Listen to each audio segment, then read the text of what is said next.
The evolution of ethics on human testing in the United States has been a long and unforgiving road for people who have been taken advantage of by the United States government. This new frontier of the ethics on human testing did not happen overnight. It took over 100 years.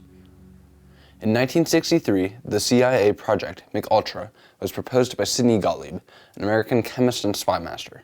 The objective of the project was to find a way to control people's minds. The MKUltra activity is concerned with the research and development of chemical, biological, and radiological materials capable of employment in clandestine operations to control human behavior. Gottlieb was given approval by the CIA to test LSD on people. Working with the CIA, the Department of Defense gave hallucinogenic drugs to thousands of soldiers in the 1950s and 60s. A typical drill sergeant ordered his men to fall in. The squad, composed of volunteers for the test, responded like well-trained soldiers, immediately and without question. On the drill field, the men obeyed his commands accurately and with precision. 2 hours later, the squad, all except the drill sergeant, now drugged with LSD, again was ordered to fall in. The response was not the same. The squad leader thought it was not necessary for him to dress right. There was much laughter as the group attempted to give expression to inner emotions. This elation was group-supported, and an individual who was separated from the group would show severe disturbance. Notice the volunteer who salutes several times. 5 minutes later, his severe depression caused the medical officers to end his participation in the test. Response and actions of the drill sergeant who did not receive LSD were as before. But in marching, the drugged squad, although starting fairly well, gave a sluggish and ragged performance. After a few minutes, the men found it difficult to obey orders, and soon the results were chaotic.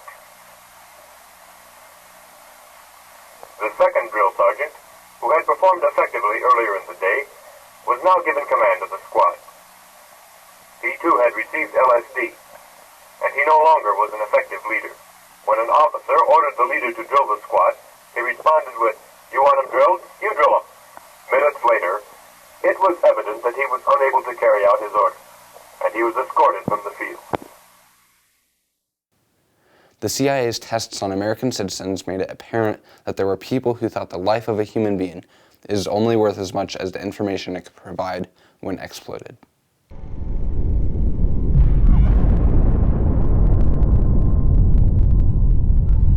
In 1958, scientists from the Atomic Energy Commission, or AEC, wanted to excavate and create an artificial harbor in Point Hope, Alaska.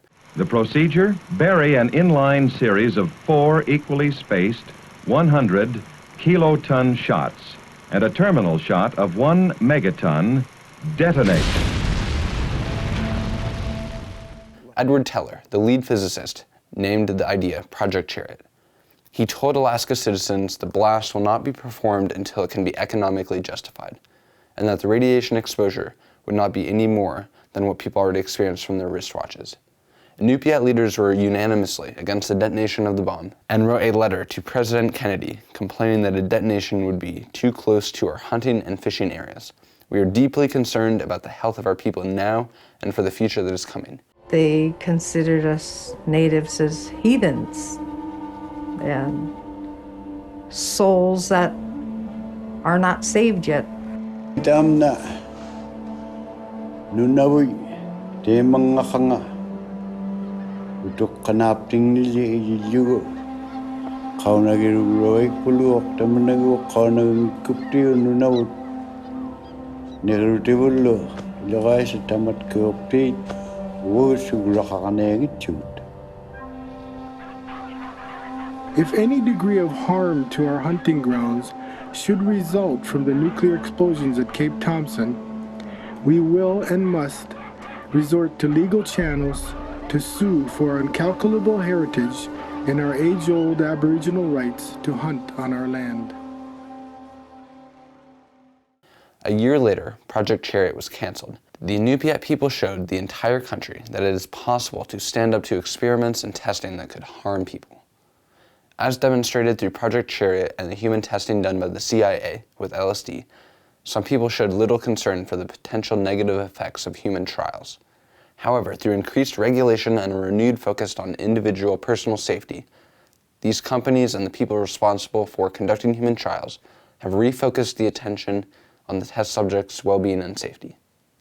This refocused attention is demonstrated through the testing completed on the recent COVID-19 vaccine. After an effective COVID vaccine was created and approved by the FDA for human testing, scientists and doctors then tested the vaccine on volunteers. Most important group isn't the doctors, it's the patients who are willing to participate. 30,000 volunteers will be needed to test the Oxford AstraZeneca vaccine. It's a critical step, says Dr. Daniel Call at the University of Michigan. They have to be proven to be safe and they have to be proven to be effective. And that's what these phase 3 trials are designed to determine. Participants need to be over the age of 18 and in good or stable health. Today, in the new frontier of human testing, the lives and well-being of test subjects are considered throughout the entire process.